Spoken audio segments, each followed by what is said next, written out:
every piece of music tells its own little internal story. So what I want to be able to do is have my little music story somehow match up with the game story or with the story that's being told by the visuals.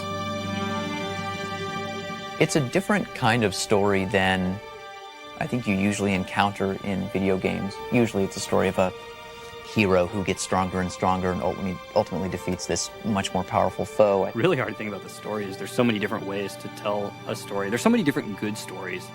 Tell a story in a game is different than telling a story in a book, because a huge part of the story of a game is just leaning flavor to the times when you're playing it, so that when you're driving around a warthog with the Marine hanging out the side door and the guy in the back with a chain gun, that you believe that you're on this, alien artifact called Halo circling a gas giant light years away from Earth, and it's context. I guess that's the best way to say it. Don't expect a big welcome. Covenant wiped most of them out before they hit the ground. Well, our characters have flaws. They're not perfect heroes.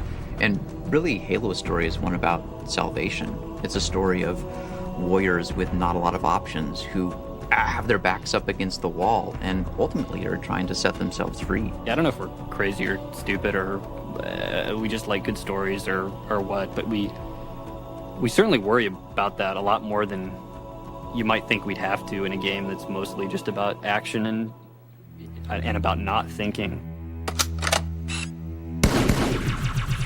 This process began with the end of Halo and realizing all the stuff that we had left out. This is it, baby. Hold me.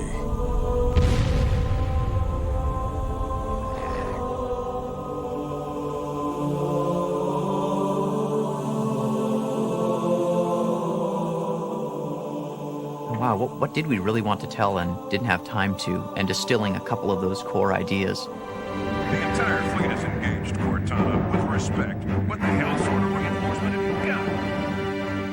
you got? Jason locked himself in a room for a while and organized his core ideas, and then came to me and said, hey, these are my thoughts about a story for Halo 2.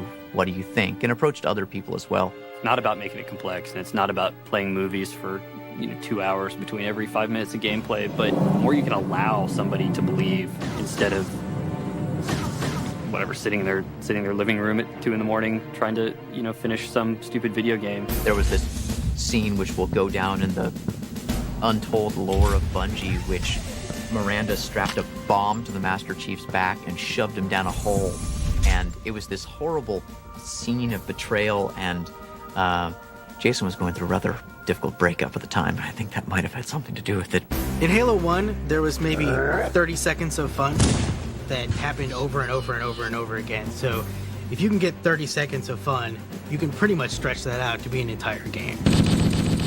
Encountering a bunch of guys, melee attacking one of them before they were aware, throwing a grenade into a group of other guys, and then cleaning up the stragglers before they could surround you. And so you can have all the great graphics and all the different characters and lots of different weapons with amazing effects, but if you don't nail that 30 seconds, you're not going to have a great game. The really important thing to do now is to take all these different disciplines who are all working on their own things, and take all those pieces, take the AI code and the physics and the guys working on the levels, and then you keep doing that. You keep colliding things together until it's a game.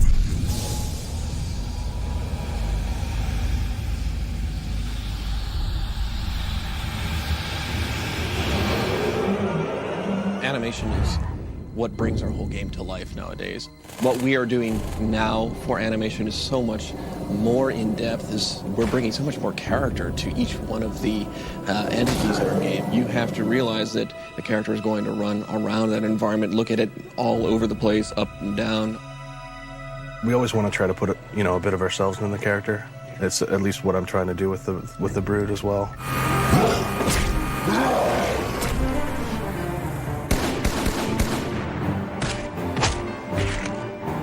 What do? I make guns.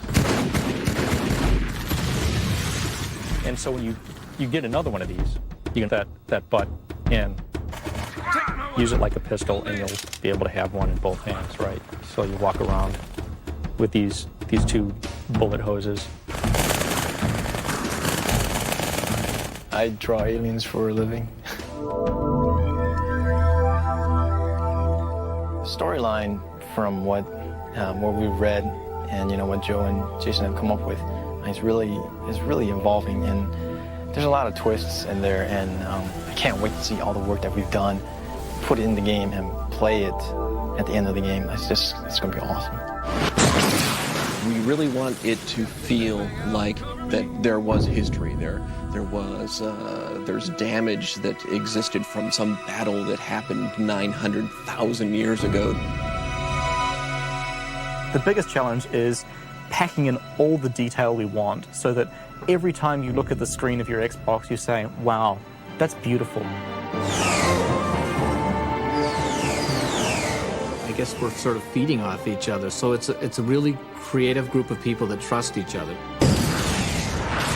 We are the most cynical people. Like, we are the jaded crowd who, if a game doesn't entertain us in 5 minutes, we stop playing it. Take the player from the ruins of Halo to these ancient Forerunner facilities in the atmospheres of gas giants. It's sort of a galactic romp from one place to the next, and I think that in of itself is going to keep the player on the edge of his seat, wondering, where am I going to be, and what do I get to do when I get there?